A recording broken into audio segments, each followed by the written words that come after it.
right now.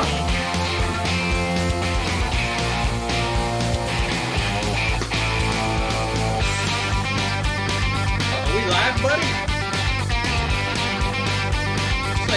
Just like Jim Ross, just like Lucille. You gonna start it again?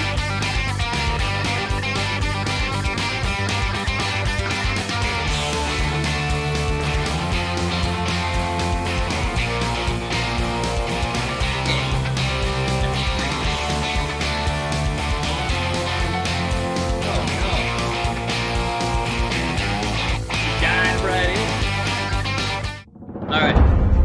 Well, I'll rear it out.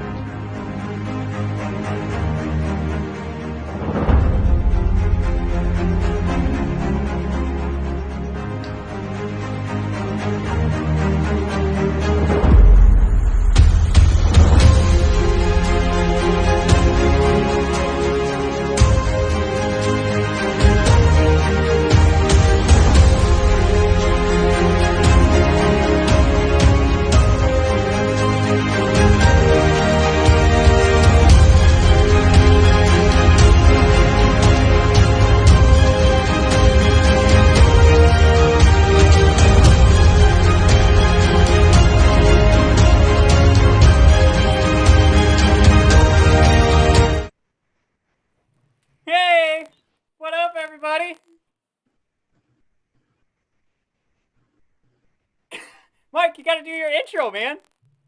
What? I got to do it myself? I thought we were live. We had a guy who does that. All right, well, here we go. Hi, everybody, and welcome to a Thunderdoming Wednesday night slaughtering, Pat McAfee promoting, my God, episode of the Brothers of Discussion. We're going to talk everything from NXT Takeover having 3 evil exes. My God. SummerSlam ending so we can finally get to Payback. And Vince being a handful in the bedroom. Just wanted to see if Matt was paying attention. We're probably not going to have time for that discussion point at all. Matt, it's another hot, spicy week of wrestling, as it is every week. What better way to enjoy that than with some peanut butter whiskey? Well, this is definitely a time to pull out the good stuff, because I think the nerves are actually hitting me as we go live for our first time. So I've got the old Woodford Double Oak going right now. Ooh.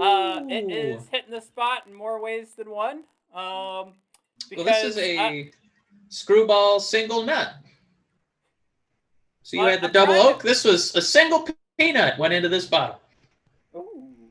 I don't know if that's true. Figure out how quickly can I do this next time is to share all this stuff when we go live. On all the other systems.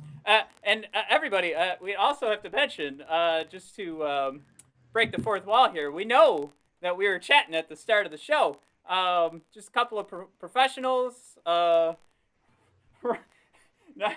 figuring out how OBS Studio works quite yet, but hey, we're live. Yeah, we got it now. Quick reminder, everybody, I believe, yes, you can see the chat at the top here. Let me make sure I get the right finger. There it is, the chat. If you type in any message, you should be able to send us some messages through YouTube and Facebook. They will show up here, and then we can actually answer your questions live for the first time as the Brothers of Discussion. All right, but we do have a lot to talk about today, so forgive me if I miss anything, because I will be going between our show notes and whatnot.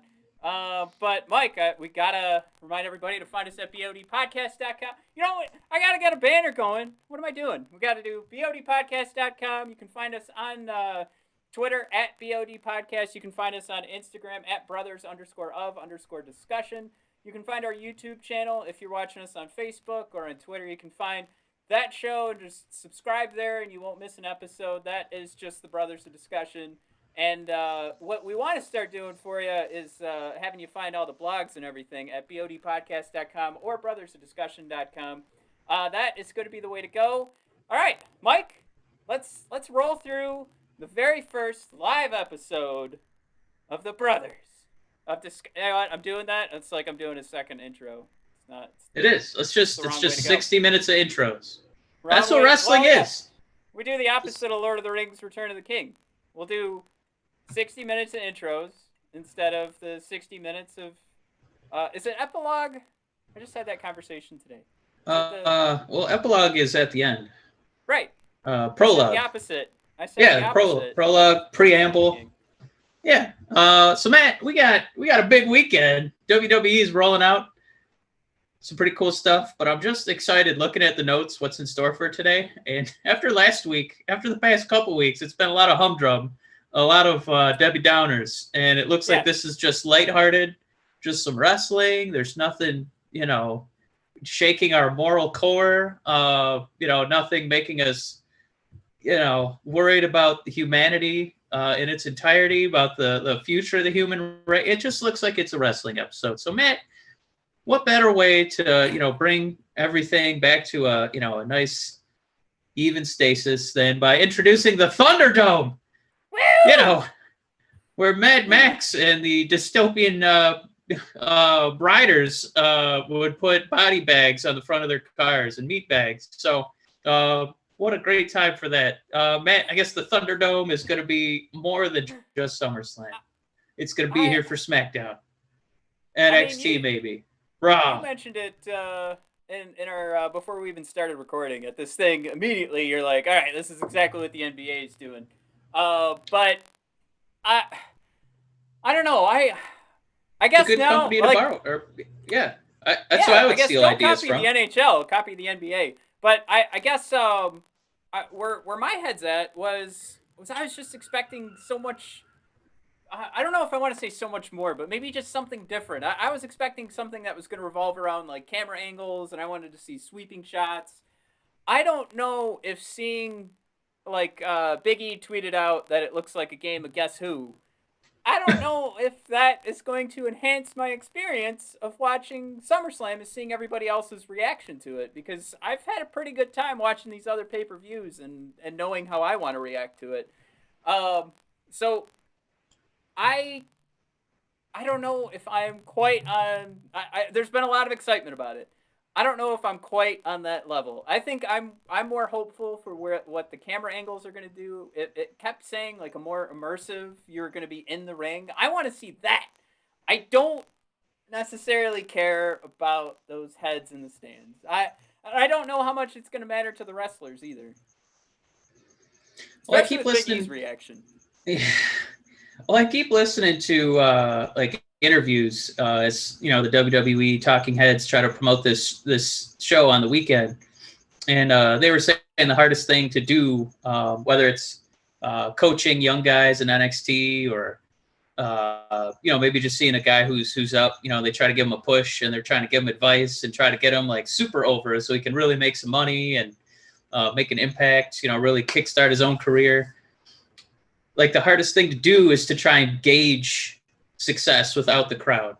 So, maybe this is, kind of a step in the right direction, so these guys can really start to get a feel for, how to do the in-ring psychology in a match, the normal ebb and flow, trying to get, kind of back to that kind of level of normal instead of, just doing guesswork and relying on enhancement, talent in NXT and, young guys trying to, figure out how to wrestle in NXT. So I think there could be a benefit to it. Instead of somebody on a sound stage just pumping in the sound, I think that's the most important part is the sound.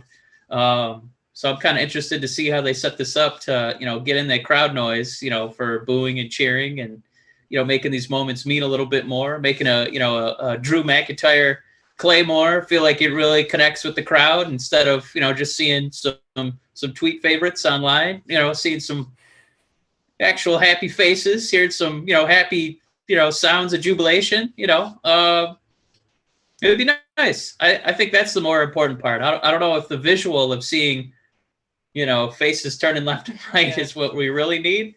I do know that one of the cool things about like what the NBA is doing, like fans are, they're there digitally and they're starting to figure out how to have fun with it. So previously, whenever people would shoot free throws professionally, people would wave the, the noisemakers and clap and, try and distract the shooters.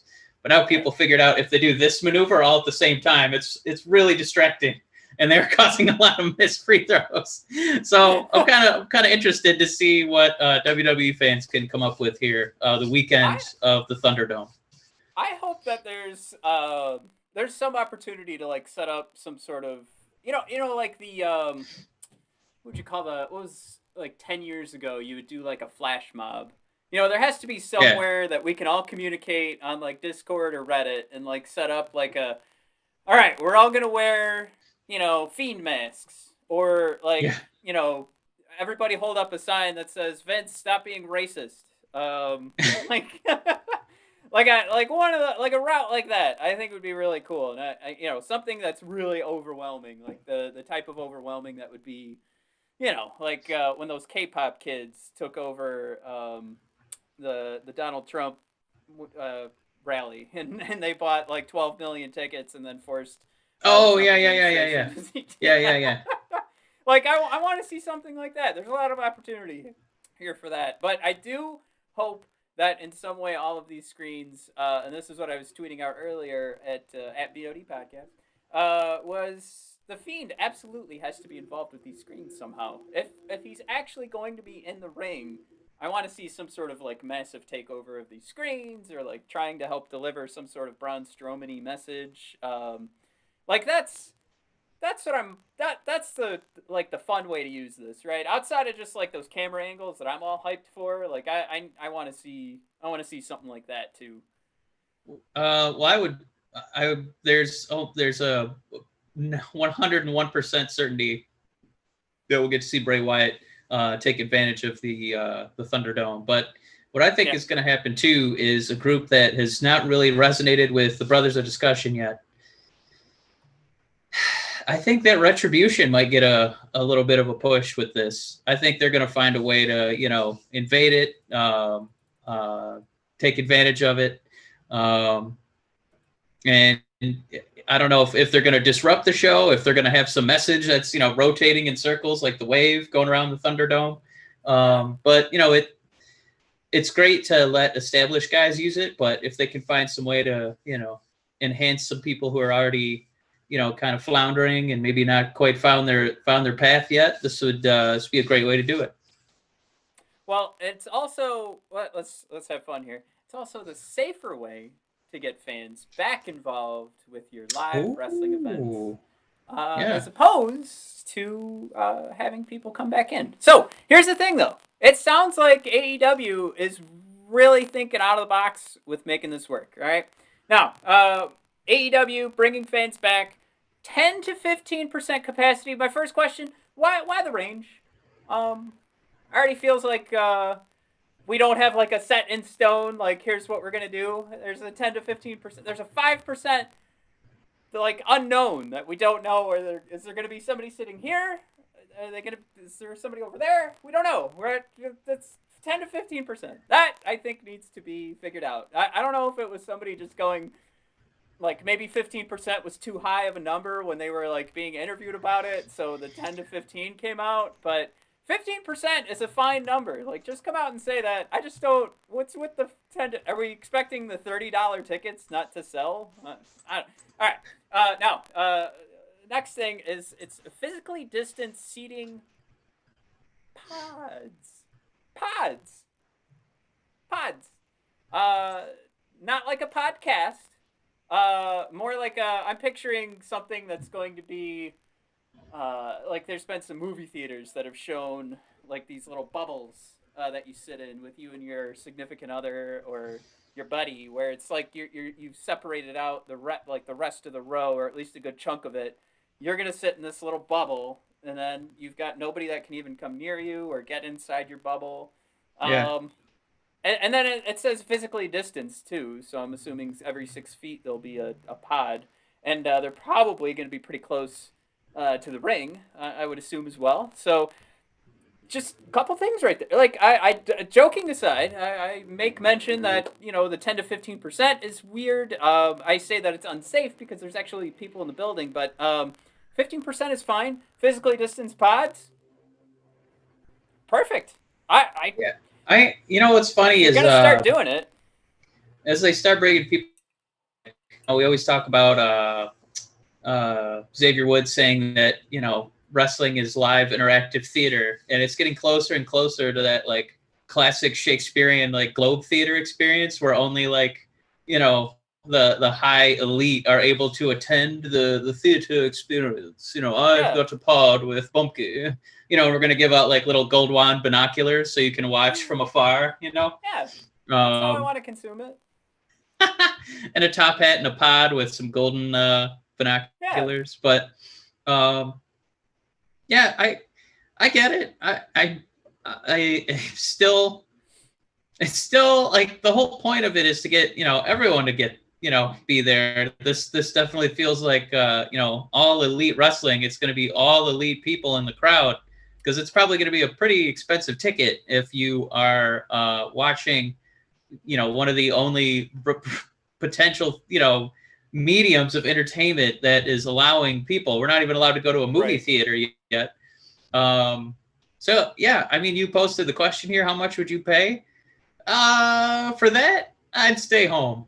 But, when WWE kind of, starts looking over the fence and, trying to figure out, maybe we could get 10% capacity for the Royal Rumble, then I'm kind of like, well, I'd probably shell out for a pod at the Royal Rumble. Matt, that's a tougher question. Would you spend like $1,000 to go to a Thunderdome bubble pod Royal Rumble?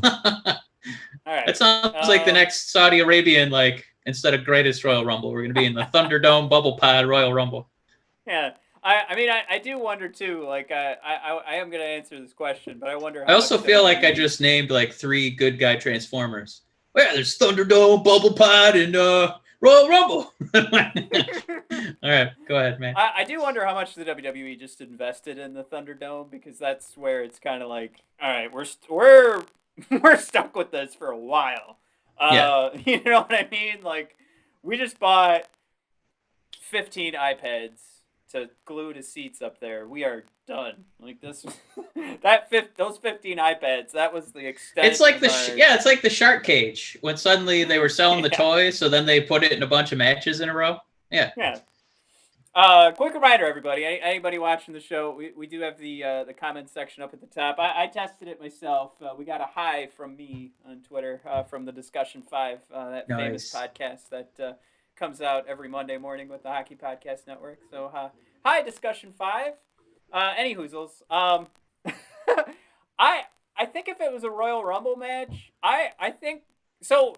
If we're splitting 1,000 for a pod, because I'm assuming you and I are going, I would say I think I'd do a good amount of like trying to talk you into it. I think $1,000 for a pod to like be the one thing we go out and do. Plus, think about how cheap the Airbnbs and the flight will be. Because nobody's still, at that point, I'm guessing we don't have a vaccine, so probably nobody's flying. The Airbnbs around town, they're not getting any action. So let's find the dirtiest, muckiest one, the most COVID Airbnb in town, and boom, there you go.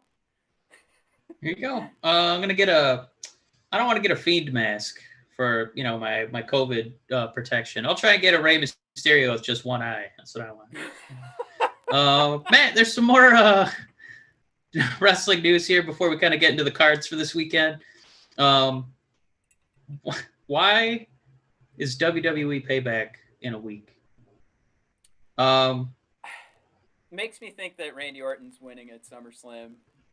To be honest, I know spoilers, kind of leading into what the big conversation is going to be for this episode, but I mean, 1,000%. It kind of feels like Drew's going to need to come back and get a victory. I don't know, something like that.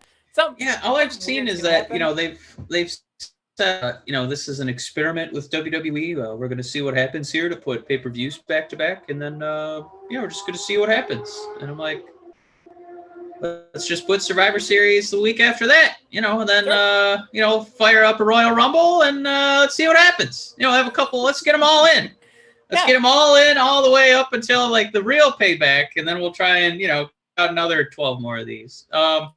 They kind As of a like they're kind of forgetting it's like a story capper or like a season finale kind of thing. So like that would be like Game of Thrones going, well, we're gonna see what it feels like to do the series finale right after we do the season finale here, and just kind of well, it see if feels the like they're payoff's doing there. like a season cliffhanger and then doing the next episode like in the next hour, at the top of the next hour. Wow, I can't believe, how are they going to get through that? Oh, I guess we'll find out. It's right there.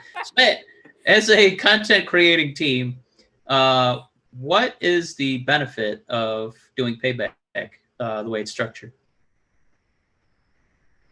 You mean doing it normally or doing it back to back? The way it's structured right now, where it's going to be right back to now. back. Yeah. Oh man. What would be the What is benefit Triple of H doing thinking when they put this together? Why would they do that? I wonder if they have the space of Amway Arena and moving all that stuff. Like they have to get it in now, and they're Oh my trying to God. get like they have like 2 full weeks that they have residents at Amway, and then they'll take a look at the numbers afterwards, right? Like this is the time and money to have people come in and put all this stuff together is probably immense. So and then of course being in the one space, because this isn't the performance center that they're owner of. This is somebody else's place. So they've got all this stuff set up. I'm guessing that's the reason why. Is it really the rent? Is that why? It's got to be, right? Like you got all this stuff set up. Like they're gonna see, is it worthwhile to keep doing this? I think is the experiment. Then head back to the performance center and kind of retool or do the analytics, find out what's going on. Were people signing into the network? Were they tweeting? Were they doing podcasts right after the show to talk about how great it was? All the above there, but it's something I think from an investment perspective, they can do it all in 2 weeks. They don't have to take stuff out and bring it back in. I think that's probably a major calculation going on there. But yeah, I hate to say that's got to be right. That's the long and short of it. They already have all the stuff there, so this is the best way for them to save money and do this experiment and figure out if this is going to work. I know. Yeah. It's that's a really funny, like, I know that it's a corporate entity and we just think they're made out of money, but it is kind of funny to think that they're like, we could save $1. I mean, right? We don't want to rent it out again. It's like, when you go camping and you got your kayak you already went down the river. Like, right. Kayak's already hit. What are we going to come back in a month? No, let's bring the kayak back and we'll run it again. We'll go down the river again. The only thing is like I come back to the story and what we actually get out of pro wrestling. Like we want to see a start and a finish to a storyline here. So does this mean that should Payback? So, okay, do we really? I don't know. Just stop me if you want to. Like we could talk about this for another hour, because it looks to me like they decided to do this maybe 2 weeks ago. Because wouldn't you have set up Payback first and then made SummerSlam like the big capper? Like that would be okay. We tested it at Payback. Now you're gonna get the end of the story at SummerSlam. Now it just kind of feels like, all right, we saw somebody win at SummerSlam, but they might just lose again next Sunday. So, right? No, so I'm saying for the investment perspective of the WWE, makes sense. For us, the viewer, I think stories, it's just kind of killing it. It's not going to hurt for me, but it might hurt it for some folks as they go through match to match. I mean, Asuka could walk away with 2 titles, and Payback next week she gets destroyed. Which great moment. Loses Asuka, them both. But how happy and satisfied do we get to be knowing that even if she wins both titles this week, she's going to lose them both next week? Yeah, it's I think that, so that's one angle, right? To look at Triple H producing a show. It's not free to put on the circus.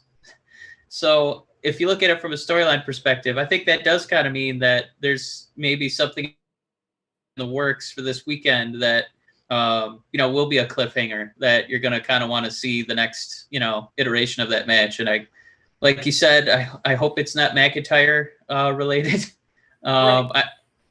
Like Randy's so good, he doesn't need the belt, and Drew is still I think doing the belt a service. And I don't know if we necessarily need Randy Orton to be leading this company again. Well, it's got to be something crazy is going to be coming up. All that stuff's been coming out too, of like talking about the members of oh my god, Batista, Randy Orton, Triple H, Evolution. Flair.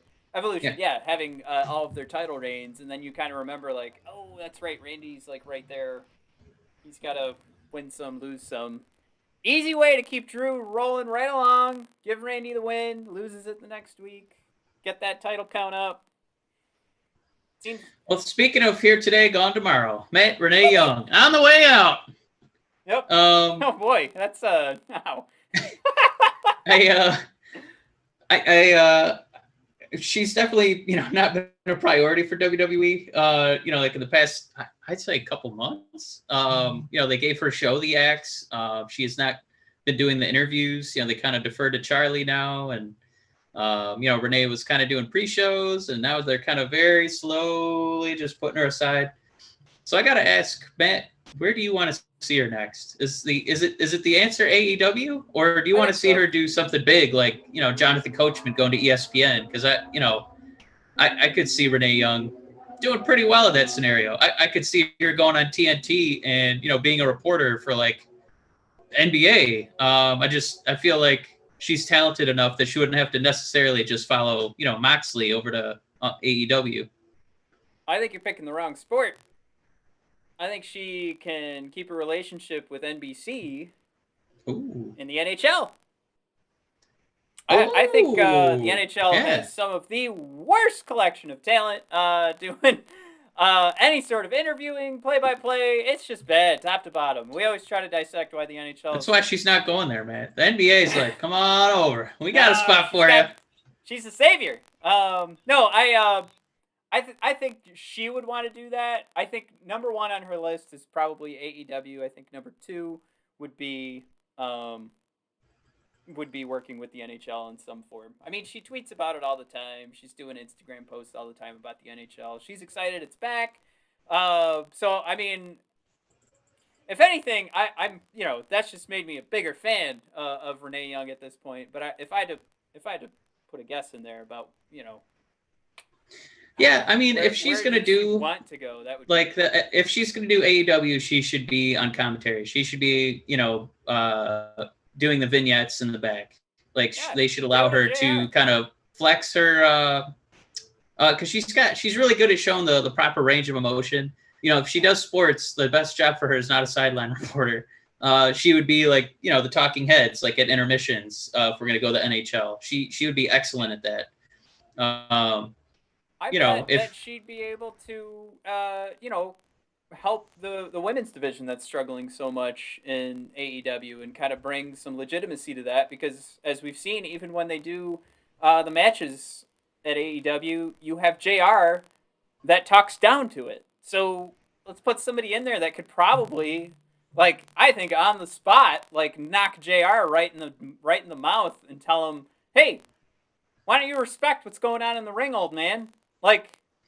I wouldn't put it past Renee to do that. That would be amazing. Give me that. I want that.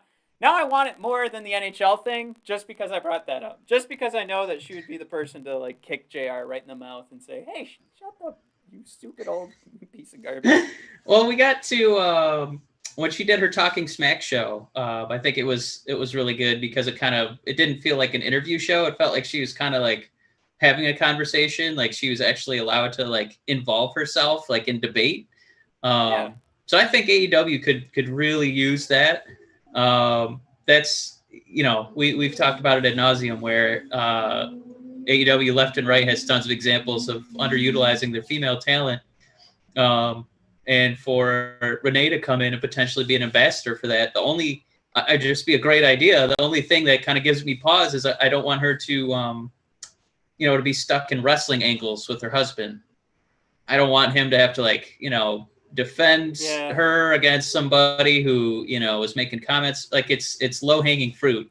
I think she's definitely above that. I mean, and they're in AEW's defense, like they've separated Cody and Brandy for the most part. Like Brandy kind of does her own thing. Cody, wrestles his own matches. She might escort him to the ring or vice versa, but they're not like involved storyline wise. But time will tell. Renee Young, I'm not worried about her because she's got so much talent. I think she could definitely do whatever she wants. If she does go to the NHL, God, please, NHL, take care of her. Take care of that precious entity because she'd be so much of an asset for you. But yeah, man, this is part of the show where we usually do the Wednesday Night Wars. And if we do the ratings this week, woo, it looks like NXT had 853,000 viewers and AEW had none. Well, wait, let me do the we're going to talk about the Wednesday Night Wars. Yeah. All right, there we go. We had to do the transition. There you go. All right. So back to what you were talking about. Sorry. Oh, no, there was no AEW this week. They got pushed aside for NBA playoffs in this one-of-a-kind Disney bubble where it's literally like the NCAA tournament. And if you like basketball, you can turn on the TV at 1 PM and just watch playoff basketball all the way till midnight for weeks. It's really cool. But, man, this is the first time, and I'm just going to touch on it briefly. We've kind of given WWE grief for like doing overlap booking where AEW will have something planned for months and then WWE will like, yeah, it is a good weekend. We're gonna have a show at the exact same time, fuckers. And now AEW is like, oh, we can't go on Wednesday. I guess we'll go on NXT XXX Day. Woo! And I gotta say, while I like the gusto, I think this was they kind of missed the mark on choosing this weekend, especially since looking at the card for what's in store for AEW. I'm probably going to want to steer towards NXT TakeOver XXX. I don't know if it makes your heart go bump to see this match card that features Darby Allin in a in-action match. The finals of the Women's Tag Team Tournament Cup, which will make you grind your molars because unless you've been watching the High Heels program on YouTube, you don't know who the field is. They're already out. We're down to the finals, so this is over. Members of the Dark Order, Angel, Silver, and Reynolds. That's not Evil Uno. Who are those guys? They're going to fight the Bucks. FTR, every time I read that, I want to say fart, which I know isn't fair, but FTR versus Private Party, it's fine. I'm ready to see FTR versus the Bucks. I'm ready for that. I think we're ready for a series of matches. I don't know. This isn't really it's not wetting my noodle, Well, I mean, this would have been a perfect Wednesday to go up against, what was going on at NXT, which was just setting up TakeOver 30. But there were a couple good spots. I did still make a top 3 for anybody who's watching us live that isn't familiar with the Wednesday Night Wars segment we do. We do the top 3 from each show, and then we try and figure out which show was the better show of the two. Yeah, I mean, for AEW... It's worth mentioning too that NXT, it's somebody, one of the Twitter sleuths of pro wrestling fandom, looked ahead on the schedule, and it is possible that NXT gets moved from September 2nd to September 1st. I think that might depend on a few things sliding into the right place. I mean, like certain playoff teams making it that far, kind of thing. I haven't looked into it myself.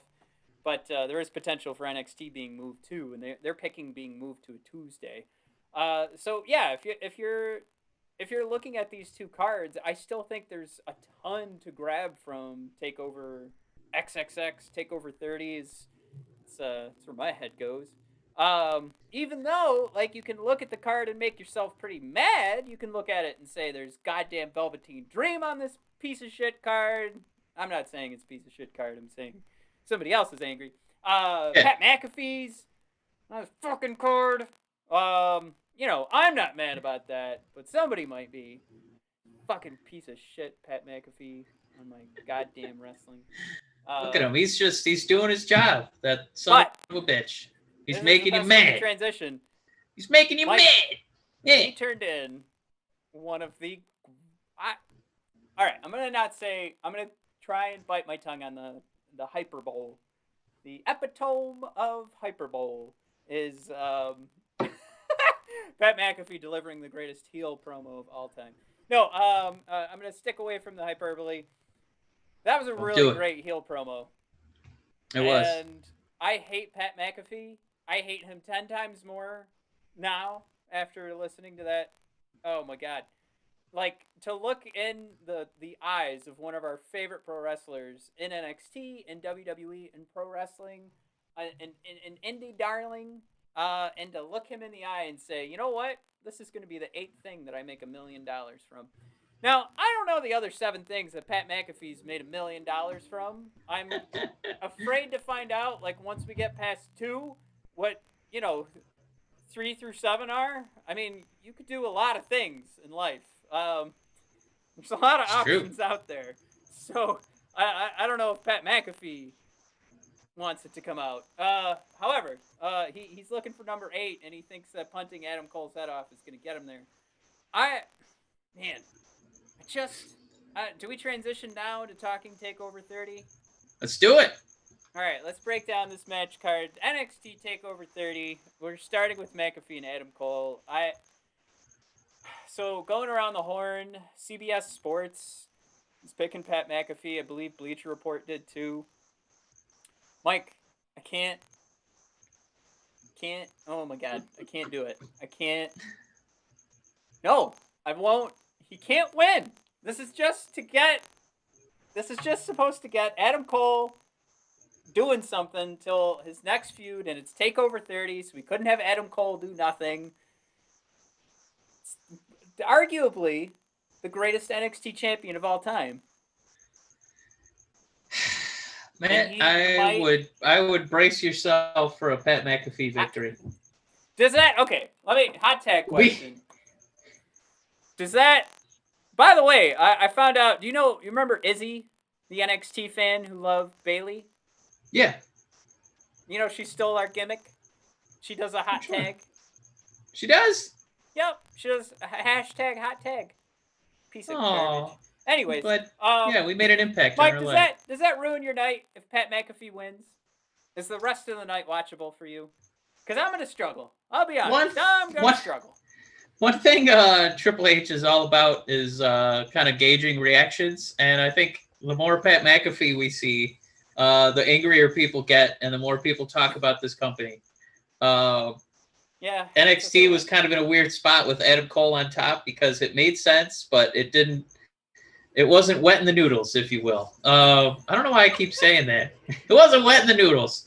So I think what they might do is have Pat McAfee win with some shenanigans to really get you grinding your molars and get you tuning in. And, WWE is always so obsessed with that transcendent match that, hits people who aren't even wrestling fans. So if they could get people on Fox who do NFL broadcasts, if we could get them talking about former NFL punter Pat McAfee won a match against Adam Cole, I think that's what they're looking for. The company's, kind of hurting for talent that, is out, has a relevance outside of the squared circle. That's why they're bringing in the UFC commentator potentially. What's his name? Cormier? The guy who had the good match with Brock, and there's rumors he might come to WWE and do a wrestling match, but Mike, they want to bring him in. Lawrence Johnson, I assume, Lawrence, you're referring to what we're talking about right now, but Lawrence says give us real matches that they're actually believable. Give me Bobby Lashley and Brock Lesnar, Taker and Sting, Edge and Seth Rollins, Keith Lee and Roman Reigns, Braun Strowman and Lars Sullivan. Like, Lawrence, I like what you're doing here, man. This is definitely the like we're putting a couple guys on the scales, right? And we're doing this like a boxing match or a UFC match. We want to see pound for pound a couple of guys get locked up there. Hey, Stephanie, good to see you on here too. Listen, Pat Stephanie, let us know if McAfee. you have a question too about SummerSlam or Yeah, Takeover. isn't Pat McAfee a little above Yeah, Adam Cole's I weight class?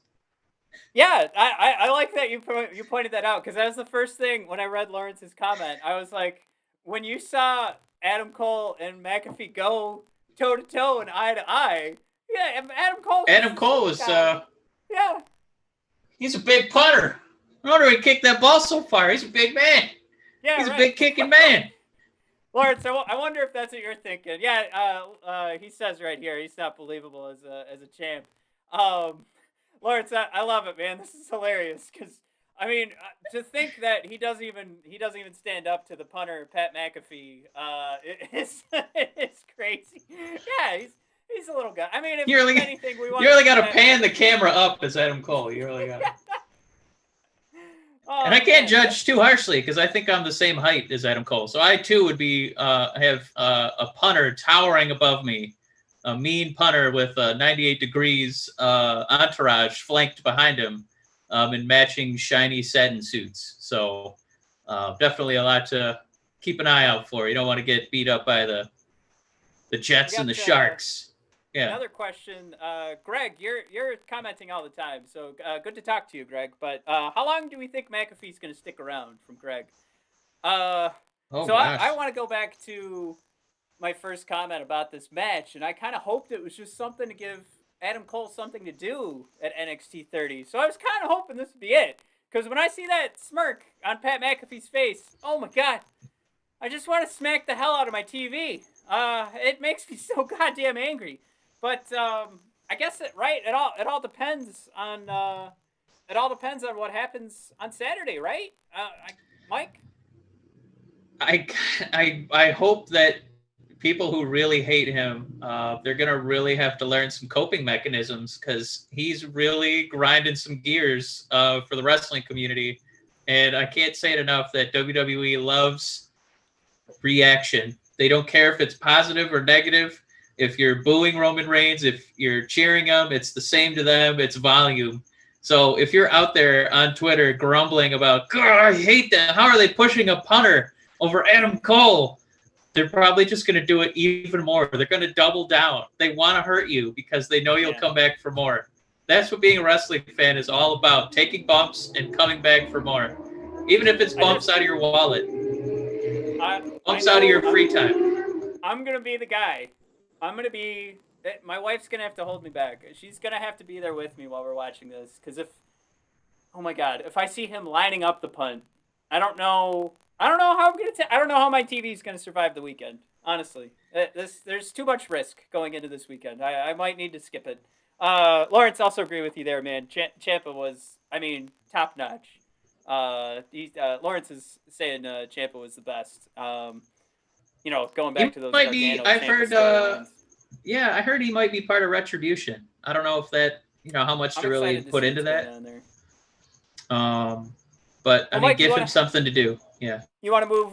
Let's move down to Finn Balor and Timothy Thatcher here. This was just announced today at that schmaz of an ending of Velveteen Dream making it into the ladder match. Thatcher just decided to come out and powerbomb Finn, and here we are. So I think the only thing to say here is that I'm just excited that it's happening. Because you know me, I'm a huge fan of Timothy Thatcher. I love the story that they're building for this guy. Even in losing, he's like, there's lessons that you guys could still learn from me when I lose, and that's such a great character, and he's so willing to teach. He loves to teach, Mike. You gotta love it. I like Thatcher's gimmick. It's like, what if Oney Lorcan was 6'4"? Yeah. It's the same wrestler, the same repertoire, but it's like a big guy that we can actually, strap a rocket on and he'll win. Also, took like a platinum platter to the teeth So take Oni Lorcan, frisbee a platter at his face, and you've got Timothy Thatcher.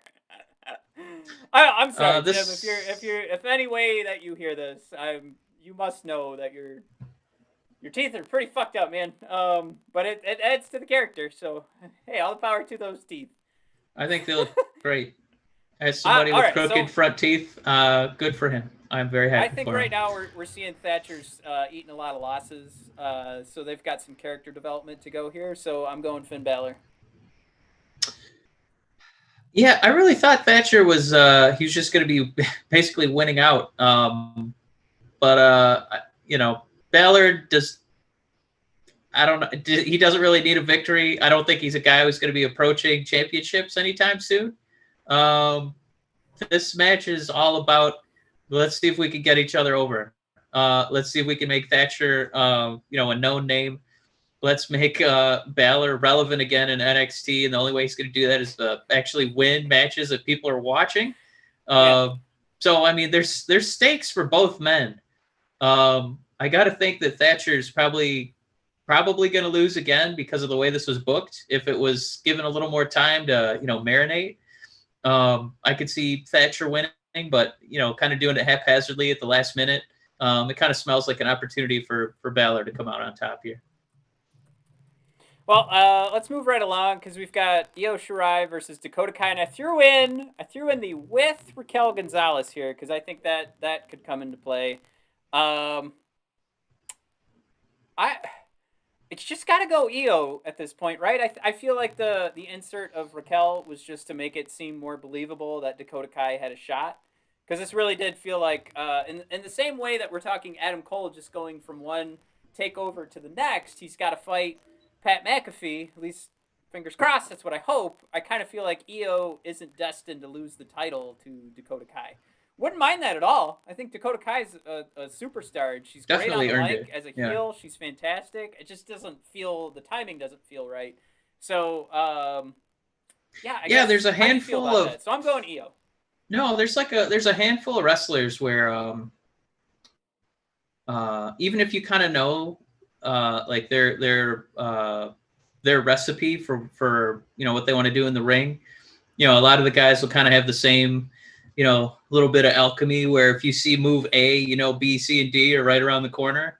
Yep. It doesn't ever feel that way with Dakota. I never feel oversaturated with her stuff. I always feel like ooh, that's a new wrinkle. Ooh, that's something new.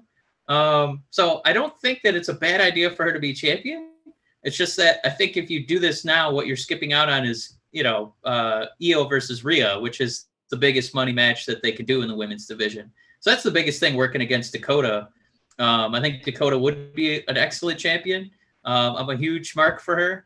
I just think that, burning a hole in NXT's pocket is they're like, oh, we got to have this Io versus Rhea match, but they're kind of letting those two, be separate a little bit. Maybe this is with that Raquel Gonzalez. Maybe that's how you insert Rhea, and maybe she waltzes in to protect Io and make sure there's some integrity in this match, kind of thing, and then she can bump heads with Raquel, and then eventually get back to Io and Rhea. It's just that's where the big money is. So Dakota, I would love to see you champion. I don't think they're going to push that button right now. All right, NXT North American Championship. Mike, this is the juicy one. This will be the one that gets the most tweets. Is Vince McMahon, is he ready to give us the finger during this match, Mike? Is he ready to say, screw you all. My boy is Velveteen Dream. You know how much I've invested in that guy? All right. So here's who should win. Cameron Grimes should win this match. No doubt in my mind. Cameron Grimes should win this title. He has been knocking it out of the park. I don't think he's not green in the ring, in my opinion, at all. I think for, if anything, he's holding back because his character's about something completely different. So whatever he's asked to do in the ring, I think he makes it look silky smooth. I think this is about making this title interesting and making you maybe hate the title holder. And I don't know, but outside of Velveteen Dream and all of the like actual hate you're gonna get from him holding the title, I don't know how much we're gonna get out of Bronson Reed, Damian Priest, oh Johnny Gargano, please, God no. But Cameron Grimes, hell yes, that's some story right there. That is facing people for a while. That is getting some sneaky heel wins. That's some interesting pro wrestling right there. I think that Johnny Gargano is the worst pick because he's a guy who, a bit like Adam Cole, where I don't really need to see him hold gold for a while. I'd rather just see him, use his experience to help get other people over, do some non-title feuds. That's where they need him right now. I don't see Damian Priest really doing it. I think that the Dream is in there to just I don't know. I don't know who that's if that we talked about this company being tone deaf sometimes. If they give it to the Dream, that is that's on the apex. That's on the Mount Rushmore of like just tone deaf, not reading the room, booking decisions. Because I don't think that that's going to get boos or cheers. I think it's what it's going to get is people going click. Which is easily the worst possible outcome for a media company. Matt, I'm going to go with my boy Bronson. I was on the fence about him. He's grown on me a lot. WWE and NXT, as they watch, AEW, do really well with their cruiserweight to kind of middleweight guys. NXT can kind of go all in with their heavyweights because, AEW doesn't really do that at all. So that's why I could see Bronson kind of getting an opportunity here. And my God, when he talks, he sounds like Thor. So I give that guy more opportunities on the mic. Let him cut some Asgard promos, and this guy will just be a superstar and sell T-shirts left and right. I worry about Bronson being in it for like the formula of. Also, I apologize if you hear motorcycles in the background. There they are. People are still celebrating. I'm in Ferndale, on Woodward in the Dream Cruise. People like driving muscle cars and motorcycles and stuff. So if you like that kind of stuff, it's going on. Just hit up Woodward, but really sucks for podcast recording. Matt, we got one match left here, the NXT Championship. This is a reason why I probably won't, be super glued to what AEW does, even though I think it's at 6 p.m. It's this match. It's Keith Lee versus Karrion Kross. As Jim Ross would say, two big hosses going at it. As Big E would say, two big meaty men slap meat. Whatever you think of the rest of this card, if you're going to be mad at Pat McAfee, if you think Finn Balor and Thatcher still need to build each other, if your noodle's not wet for Velveteen Dream, you know what? Doesn't matter. You're going to get Keith Lee versus Karrion Kross, which is going to be one of the all-time greats. This is really going to be excellent. I'm right there with you. Keith Lee's element is when the mic is far away from him and he's in the middle of the ring. So give me more Keith Lee. And what Karrion and Scarlett have done in this short amount of time is incredible. And I can't believe that they're long for NXT. So I'm going Keith Lee here. I think what they're setting up with Karrion Kross and Bordeaux, they're going to want to give the Raw and SmackDown viewers a taste if anybody's still not watching NXT. I know that's a completely different conversation than it was years ago, just a year ago. But I just, there's so much juice. It would have to be Karrion Kross and Bordeaux saying, no, NXT is where we're staying, I think, for them to stay there. So with that, yeah, Keith Lee's hanging on to this title. I think he's one of them NXTers kind of thing. Like a Johnny Gargano has said that he's always sticking at NXT. That's the long and short of it for me, but I can't wait for this match. I think these two are going to knock it out of the park. This is one of those where the main event is going to, you don't need to worry about something stealing the show because the main event is going to be the bee's knees. All right, Mike.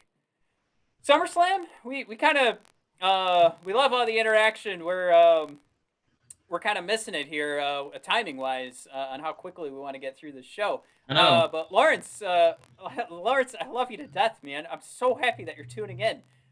So Lawrence is picking Randy's beating Drew with the help of Ric Flair. Very interesting here.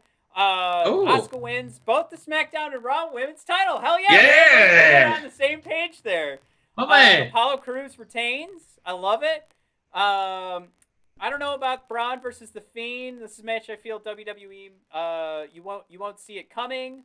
I totally agree with you, especially with the Thunderdome stuff. I mean, what the heck is The Fiend gonna do with all those crazy screens, man?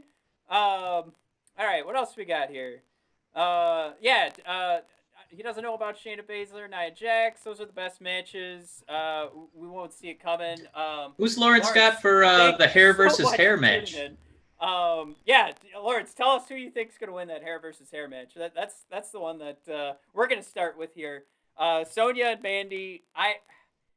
Sonya's got to be the one that's going to look better with the bald head. I always kind of figure that's how they're going to go with these matches. Like, let's do the hair versus hair once we know that somebody's ready to shave their head. Because, like, Sonya's the heel, right? Like, she's going to look better with that shaved head. And SummerSlam... I've been fantasy booking Sonya Deville's haircut in my head. I literally can't wait to see what kind of crazy, like murder hawk that she does, a la our boy in AEW, the original murder hawk. Mandy, if she cut her hair short, I think she could pull off a nice hawk too. I'm thinking like Rosario Dawson in like Sin City, like that kind of look, like real tight right here, and then really up, nice good point to it.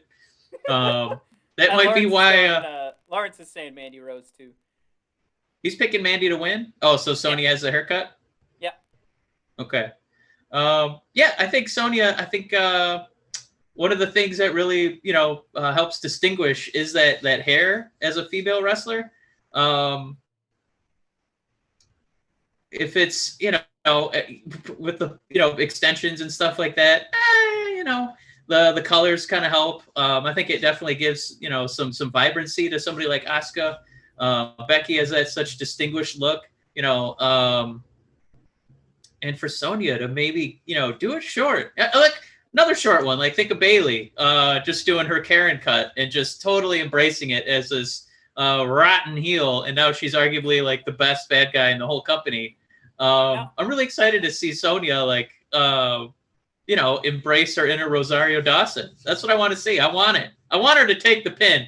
I want her to take the pin and get the haircut at ringside. I want to watch.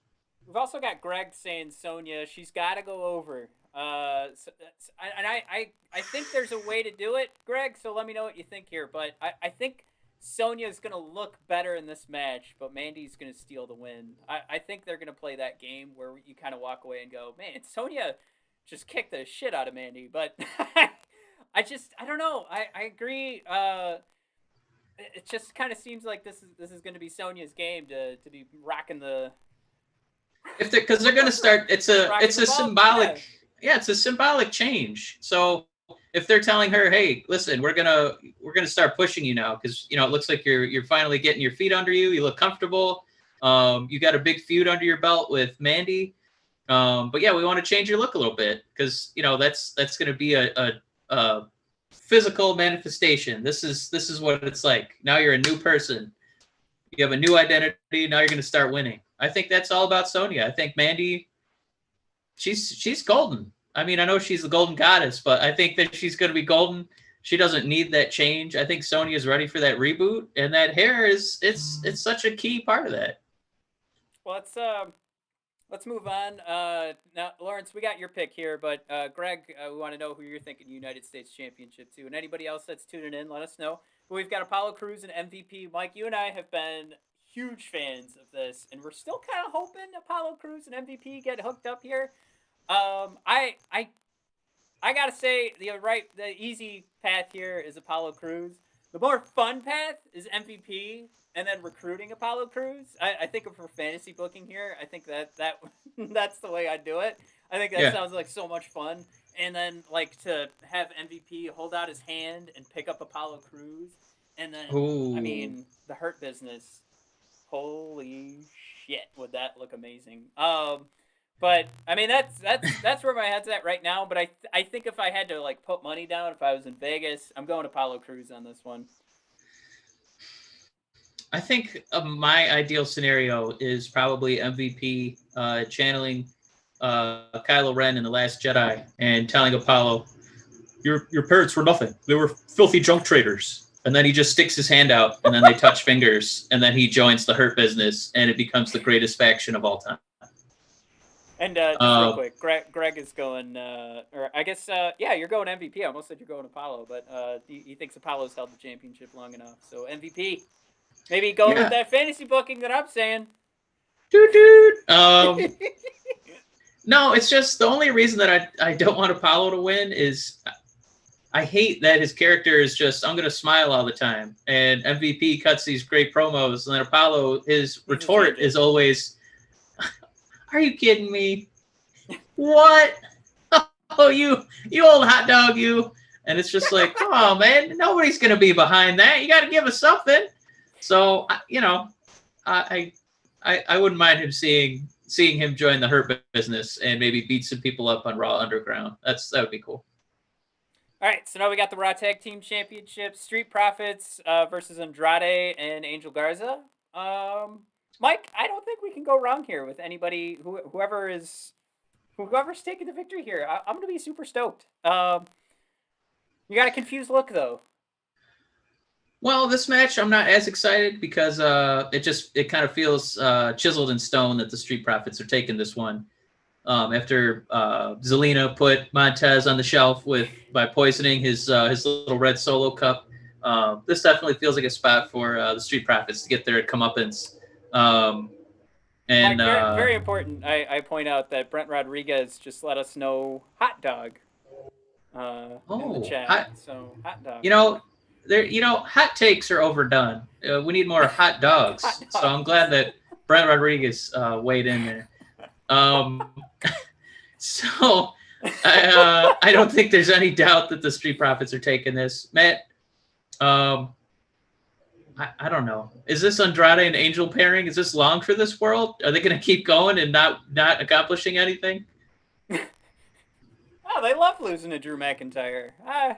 That's how they do it. That's how they roll. No, I totally agree. I don't know if it makes sense for this, like, for the losing to result in a championship. And I think there's more for the Street Profits to do to actually define, like, let's get away from the Viking Raiders. I don't know if the feud there, even though it was like a gentlemanly contest. Right. I want to see something really get built up here. If there's one thing that AEW does right, and they should be taking notes on, it's tag team wrestling. So let's look over there, see what's going on, and let's do that with the Street Profits, because I think we've got to show some more respect to their title run. Matt, I'm going to give you 10 seconds to answer. I want you to name a third team on Monday Night Raw. Go. 10, 9, 8, 7, 6, 5, 4, 3. Wait, I'm not ready. 2, I've been drinking Woodford. All right. I want you to name. Okay, now I'm going to give you 9 seconds to name 3 tag teams on AEW. Ready? Go. 9, 8. The Lucha Bros, 6, the Young 5, Bucks, and 4, Paige 3, and 2, Omega. 1. Boom. You did 3 in 9 seconds. You couldn't do 1 in 10 seconds. I'm just saying. It's not like there aren't talented people on Monday Night Raw. They just don't give a hoot about tag team wrestling. I love to think that anybody that's watching, and then of course Lawrence and Greg here, are just like screaming at the camera, going like just typing up feverishly of the their teams from the Raw side. No, but your point has certainly been made there. I want to know the sweat that's under my pits right now when you said name 3 AEW tag teams, and I went, oh my god, if I funk this up. Oh, come on. Wait, who did they name from Raw? I'm curious. What was the first name they put? Oh, not anybody yet, but wait. That's AEW. That's SmackDown. Hold on. But yeah, you can't say New Day. You can't say the Usos. The Good Brothers are in another company. Yep. The Viking Raiders. Ivar's Yeah, there you losing. go. He's losing clean to, who did he lose to the other day? Was it Angel Garza? Oh my god. I think he ate a clean. Yeah, he ate a clean pin from Angel Garza. The Viking Raiders. That's over, man. Go Well, they've home. got Raw Underground now. That's Matthew Broderick. That's Ferris Bueller. Go home. It's over. The raid is over. Close to Raw Underground is we've got a street fight with Seth Rollins and Dominic, Mike. So this weekend we've got Pat McAfee and Dominic making their debuts. Who's more likely to get a win here? Ooh. I still think Pat McAfee. With Payback around the corner. I still think Pat McAfee. If you're gonna give me Pat or Dominic, I don't think that Dominic needs to win. But I do think that Pat McAfee should win to just really make me mad. But Dominic will still be a hero in all our hearts if he just takes even more abuse from Seth Rollins and Murph from the Christopher Nolan classic Interstellar. Murph. I don't see Dominic winning. I don't think we need him to win. I think he just needs to put up a good fight. That's all. Yeah. So I think if I had to pick one, I'm putting my money down on a punter I can look up to, and Pat McAfee. All right, yeah, I'm gonna go. I'm gonna go a punter myself and Adam Cole look up to. Yeah. I can make short jokes because I'm short too. It's okay. I like what Greg says here. Dom got over with the pity points after the kendo barrage. I do completely agree with that. Like he deserves to get in some hits on Seth Rollins for what. Oh my God! Like if that GIF, it's still real to me, pertains to any moment in pro wrestling, it's just showing the images of Dominic's body, just completely tattered. Good God. But yeah, no, Dom deserves it. He deserves to get some shots on Seth, and I think this is sort of that like what you need to see from the start of someone's career to kind of get on board. And I think it would be pretty tough for the WWE faithful to kind of go against Rey Mysterio's son, but that definitely is going to help push everybody further in the right direction of cheering for him. We saw the Passion of the Christ, and Jesus didn't win at the end. He's just a hero because he went through all that. So I don't think Dominic is going to be, suffering and, carrying a cross and then winning. I think it's just we're going to see him carry the cross, if you will. Well, not the carrying cross. There's no better way to transition into the next match. We've got. Let's do this. You've got Asuka fighting both Sasha Banks and Bayley in the SmackDown and the Raw Women's Championship matches. I've already said what I'm going to say. Lawrence let us know that he is on board with Asuka winning both matches. Greg, you're hanging around here, man. I am curious to see if you agree with us, but I'm saying Asuka's taking both of them, and Payback is going to be that opportunity for Sasha and Bayley. But Mike, how about you? What are you thinking here? I don't think Asuka leaves with both. If only because the biggest money match is still going to be Sasha versus Bayley. And I don't think it means quite as much if they're both titleless, because then Asuka's just kind of going off on her own, and we already did somebody 2 belts, and then we did somebody 4 belts. So, I mean, Asuka would have to single-handedly hold all the tag team gold and the women's Raw and SmackDown titles and the NXT title to eclipse what Sasha and Bayley have done. So I think she wins one, and I think some shenanigans happen, and we finally start to take baby steps towards Sasha versus Bayley, because that's what the people want.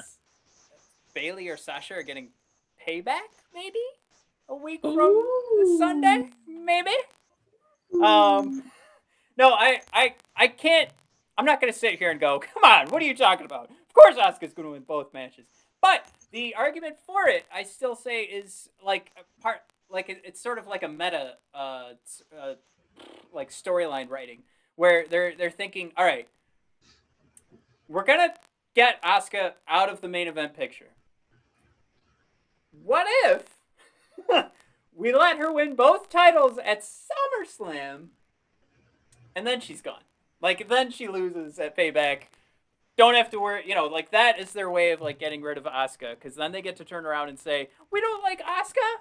We gave her both titles at SummerSlam. Shut up, you idiots. So that's kind of the same way of like having Dominic take all those hits. That's how the writers can actually take the hits. They can get all bruised up with the kendo stick by giving Asuka both titles, and then they can walk away and do whatever they want next week. Yeah, I mean, I think if we're going to try and, fantasy book, that's always probably people's least favorite thing to listen to in a wrestling podcast. But that's all it's about. The trajectory is like, all right, we like seeing these, as the juggler, you want to juggle all three of them and keep them all, up in the air. You don't want one of them to drop. So the best way to do that might be to have Asuka win, maybe keep, have both of them. And then when we go to Payback, we have some sort of triple threat where they're all trying to become the single champion. And then maybe that's where you take that baby step for Sasha and Bayley breaking up. Well, we've got Lawrence. Lawrence is actually he's good with Bayley and Sasha. He doesn't need to see that. So, Lawrence, I hate to say it, man. I don't know if that is the consensus among all wrestling fans, but I mean, I totally get it. Like, how long are they going to stretch this out? Like, if it just keeps going along, how are we, like, what's the payoff at that point? So I totally get where you're coming from, Lawrence. And then, Greg, actually, man, we got to turn on our Wikipedia brains here. Has Asuka had 2 belts yet? I know, I mean, obviously we're talking about, the Dose straps. We're talking about Becky 2 belts, but I think it maybe is it that time for Asuka? She doesn't really need it. It's so hard to like change the status quo because these 3 women as is are doing such a great job. Like Sasha and Bayley are the 2 of the better heels in all of wrestling right now, and Asuka doesn't even speak English, and she still cuts one of the best promos in the company. So for her to even, have to hold gold, she doesn't need it. We just watch her boogie down the ramp and yell in a language we don't quite understand. Greg totally disagrees. She needs it. All caps. She needs it? She needs it. Greg, I'm with you, man. Give her both belts. I think it's a good route to go. All right, Mike. We're moving on. We've got 2 matches left. How do I turn this? There we go. I can't. My camera's mirrored, so I keep turning the wrong way. Yeah, we've got the Fiend and Braun Strowman. The most interesting thing here is going to be how this plays out. Like what crazy thing they're going to do with the Fiend. I'm super stoked for just that. But I gotta believe the Fiend is walking away with the title, right? Traditionally, SummerSlam, we usually get what we want. And I think what we want is Bray Wyatt just doing something. I don't know if I need him to win. I'm really excited to see how the wild card kind of plays out with Alexa. They definitely need to incorporate her in some capacity because I think that she really made Braun a more interesting character. When she popped up in that swamp ass match, I can't remember the name of it. I'm making fun of the name, but I'm making fun of the name of it, but the execution was excellence of execution. That's what that was. When she popped up, I like jumped out of my chair and I was like, "Whoa!" So I'm really excited to see what they do with her. I'm actually a little disappointed that Bray and Braun might just be in the ring because it just feels like Bray is so far above and beyond what a traditional wrestling match is. I honestly wouldn't mind seeing another outdoor backyard Pee-wee's Playhouse Mr. Megorium's Wonder Emporium match. Any of those would really work for me. That's the only thing that I'm not as excited about this match, knowing that it's going to have a referee and rules. Yeah. Lawrence is kind of right there with us because he says he doesn't know about this one, which I totally agree. Like I think it's so up in the air too. What is actually going to play out? And with Mike, what you just said, I think that's what we want. I think we want to get something that looks like what we got at WrestleMania. I think that's so much more fun with the Fiend. It's tough for me to want to watch what happened when it was Seth Rollins versus the Fiend. Like that's just not good TV if we're gonna put it plainly like that. So I think so I'm picking the Fiend. I'm hoping that they do something really creative. I'm even fine if it is in the ring and they do something really cool with this Thunderdome camera stuff. And I think with all these faces that they're putting up there, I think there's an opportunity there where the Fiend can get involved. But yeah, I think that's the route to go if it is going to be in the ring. Like you've got to do something kooky with this Thunderdome. Fingers crossed on that. So final match, Mike. Drew McIntyre and Randy Orton, WWE Championship match. We know Lawrence is picking Ric Flair to come in and slam Drew in the cojones. I don't know if that one's happening, but I gotta believe there's a chance now for anybody to win any of these matches. Before I knew Payback was going to be next Sunday, I would have said Drew McIntyre hands down. Now that I know there's Payback, I'm picking Randy Orton. I think they want to get that title count up. I think they want to have Randy Orton and John Cena at a WrestleMania eventually for a title again. To have them kind of go over like Ric Flair's total and probably give it to Randy.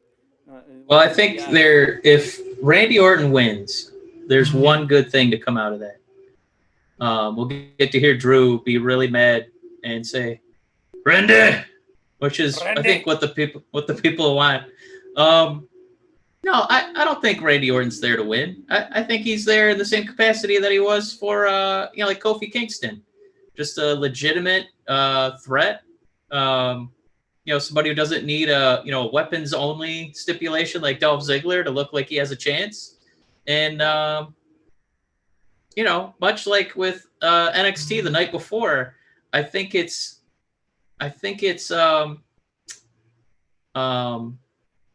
such a clear-cut main event. Like this is a big-time match because Randy Orton's involved and he's fighting a guy who, handily toppled Brock Lesnar, a guy who has more than elevated the value of that championship. It's, for us, it's kind of a dream come true. And Drew has just really hit the ground running. And it's SummerSlam. I don't think this is where you give the belt to Randy. The only thing that we haven't touched on, Matt, is a guy who could definitely put a wrench in all of this stuff. And that is Otis Dozovich. Oh, my God. We haven't talked about Otis and Tucky in quite some time. God. Not seriously. They did it. I completely forgot. God damn you. If you're listening to the Brothers of Discussion, you heard it here first. Don't be surprised. Don't forget Otis exists. He's out there. Thank you so much right now. God damn it. I can't see him pinning Drew McIntyre. I can't see him pinning the Fiend, but my God, he's got a briefcase. I don't know when it's going to come up again. Maybe they're just going to have us forget about it, or he's just going to challenge on an random episode of Raw or SmackDown. But it's on the table, Matt. It's on the table. Well, I do have to do a quick shout out here to Amy, who she's listening, but it looks like she's trying to comment and can't get the questions out. So, Amy, we're so happy that you're watching. Everybody that listens to the show knows how often we shout you out. And not often enough. Even that's not enough. We love you, Amy. I'm so sad that we go live. Honestly, I'm thinking of Amy when we go live, and then her commenting thing isn't working, it sounds like. So, yeah, I'm glad that she sent a message to let us know. I'm sorry, Amy. But to get back to the match, now the only thing that's going to happen is Otis winning. He's not going to win. I just want you to just really, make you grind your molars over there. It doesn't make sense. They're not going to have that happen. I'm going to need my mouth guard now tonight. I'm going to be so angry. All right, folks. We're wrapping up here. We went super long, but We did. huge, massive shout out to Lawrence and Greg, man. Oh wait, I'm sorry, Lawrence, Randy versus the Fiend at Survivor Series. Holy shit, is that an awesome? I love that, man. God, could you like this? That would be coming to fruition. Is our story where we want the Fiend to get back at everybody he's fought previously. Yeah, the revenge tour. Yeah. Yeah, he's still going on that revenge tour. So if Braun's on that list, Seth Rollins has been on that list, John Cena's been on that list, Randy Orton is also on that list. Lawrence, you probably just kicked it into overdrive of Randy's chances of winning this Sunday. Very good call. I'm glad I caught that before we signed off. Holy shit. High five, Lawrence. God damn. Yeah. We got to come up with like a high five graphic. That was fucking great. All right, guys, we are signing off. Thank you so much for tuning in. Again, Lawrence, Greg, Amy for checking in. Sorry we couldn't get the comments in there for you. Yeah. And we'll see everybody all weekend too. Yeah, we'll see everybody all weekend with tweets and memes and all sorts of fun stuff for at BOD Podcast on Twitter. We share our memes here on Facebook if you're watching us live on Facebook. And then, of course, we'll have the show available on our YouTube channel. If you guys want to make sure, take care, Greg. If you guys want to make sure you don't miss an episode in the future, just subscribe to us on YouTube or follow us on Facebook. And we did just go live on Twitter as well, so we'll see how that went and see if we want to keep going live there. Maybe not, but we'll see what's going on. But follow us at BOD Podcast. It's at brothers_of_discussion on Instagram. And if you could subscribe, rate, and review on Apple Podcasts, that does the most amount of good for the show. And as we continue to grow here, as you see, we actually have the living proof here as we go live for our very first episode. But it's episode 144. Yeah, we're just going to keep pushing here. We're going to keep growing, and we're excited to talk to everybody. Thank you so much for tuning in. We hope to see you next Thursday. Record our next episode. All right, thanks, everybody. Have a good one.